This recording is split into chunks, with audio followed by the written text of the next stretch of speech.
Hey everybody, Ben here. Well, you might have noticed lately that I've been using a tagline at the end of my videos, and that's bail bonding isn't what we do, it's who we are. I've gotten a couple messages lately asking what I mean by that, so I'm going to try to explain it the best that I can. What I mean is bail bonding and being a bondsman or a bounty hunter to me is a very unique field. It's a very unique personality type, and it takes a special person to do the job. And bail bonding is not your typical Monday through Friday 9 to 5 for most people. It's late hours, odd hours, you're answering your phone 24/7. I mean, I never shut my phone off, ever. I turn my ringer off when I have to be in court or when I'm at a police department or for necessary reasons. But you're never without your phone. You're never too far away from it, because when that call comes in, you have to answer it. Whether you're bail bonding, whether you're bounty hunting, or if you're doing both, which I do both. So when that call comes in, you have to be available, which means that you kind of have to plan your family life around what you do. You have to be ready for that call at all times.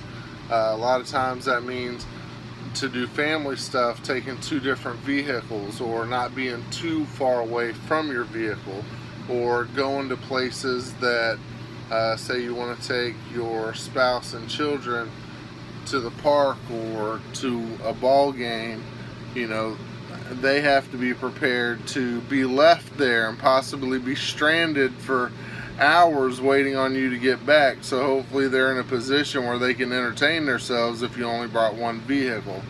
Things like that. That's what I mean when I say it's not what you are or what you do, it's who you are. That's what I'm talking about. Bail bonding, especially if you do riding and bounty hunting, it's kind of like a double whammy, because it integrates itself into your life. You start making decisions based on, am I on call?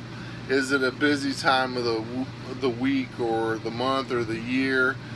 Am I working on a big bond? Let's just say I'm working on, negotiating with the family, trying to line up money, co-signers, indemnifiers rather than co-signers, trying to secure collateral, say on a $50,000, $100,000 bond, and all of those dominoes can fall at any time, and I have to be ready for everything to line up and run to the jail and get the person out.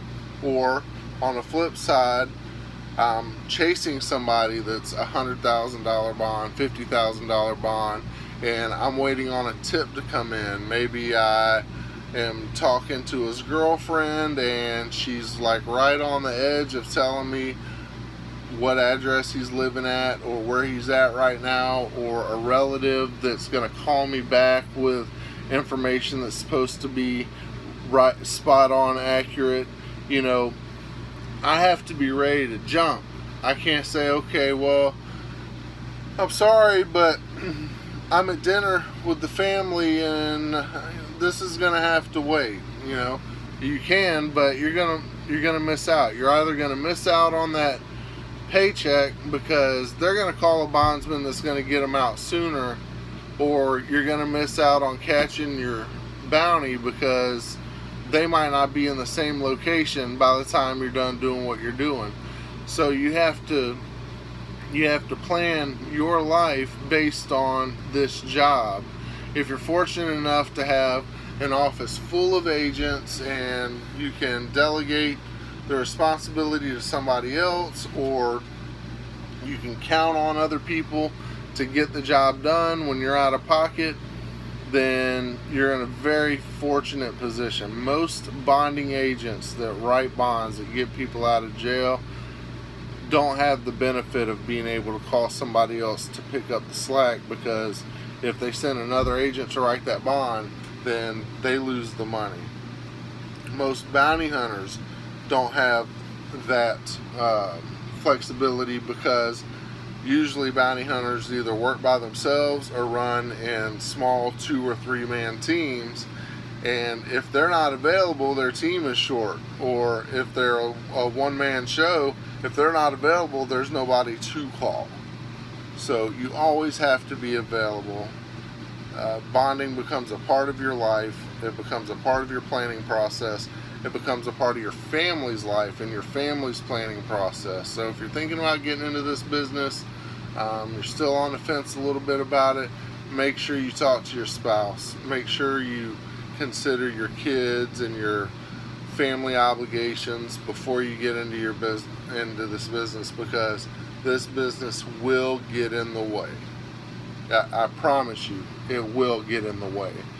So keep all that in mind. If you have any more questions, feel free to comment. You can send me an email, benthebondsman@gmail.com. You can send me a direct message. Anyway, that's all for now. Ben the Bondsman signing out. And remember, bail bonding isn't what we do, it's who we are.